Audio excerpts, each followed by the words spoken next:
Olá, tudo bem? Meu nome é Eliane Vilas Boas. Vamos conversar um pouquinho? Então, desde ontem eu estava fazendo uma reflexão de quanto é importante uma aula, uma mensagem, uma frase dita por alguém, né? Uma situação, enfim.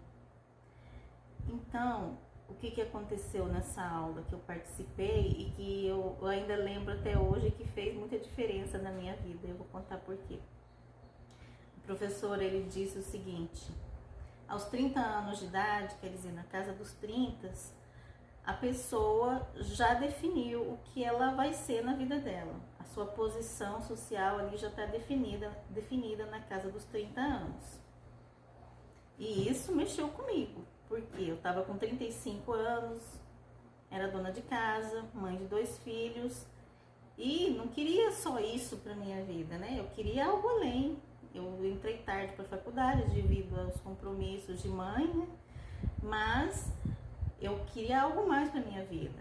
Então, essa frase, ela me instigou a ir além, a ter forças para seguir e terminar o meu curso, que eu estava achando difícil na época, né? A carga de leitura era muito grande, estava acontecendo greves longas. Então, estava pensando em desistir. Só que a frase que ele disse, que aos 30 anos já está definido que a pessoa é na vida, então desse ponto em diante pode variar pouca coisa. O que eu pensei? Eu quero ser um ponto fora dessa curva, eu quero sair dessas estatísticas. Se bem que eu nem sei se ele estava falando de estatísticas, porque não era a aula, o tema da aula. Então foi algum comentário aleatório que ele fez, talvez a sua própria opinião, né? Então, como pode ser determinante na vida das pessoas algo que a gente diga? Então a gente tem que ter muita responsabilidade com as palavras que a gente fala, né? Com o que a gente profere, com o que a gente deseja para outras pessoas. Assim como essa frase fez diferença na minha vida, que me deu forças para terminar o meu curso, que hoje eu sou professora de Sociologia, o meu diploma tem dupla validade, ele é para bacharel e licenciatura. Depois eu fiz a especialização, fiz mais um ano de Direito, tenho outras formações, além de professora, né?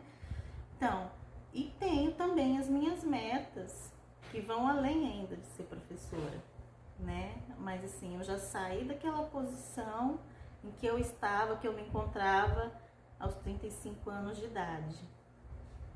Então, essa frase que ele falou foi que me instigou, que me ajudou, que eu tive que provar para mim mesmo que o professor estava errado, que eu não fazia parte da estatística do que ele estava falando ali naquele momento.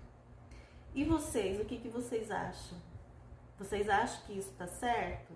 Vocês concordam com isso? Que aos 30 anos, na casa dos 30, a pessoa já definiu o que ela é, a posição na vida, a posição social que ela ocupa já está definida? Me conta aí. No caso, os pais de vocês, com 30 anos de idade, mudaram muito de posição social? Avançaram muito ou ficaram na mesma situação dos 30 anos? Dos seus avós? Eu acredito que na geração passada, né, isso era mais comum, isso fazia sentido, não nessa geração atual, para quem quer fazer diferente, quem quer ser o ponto fora da curva, né? Então, me diz aí o que vocês acham.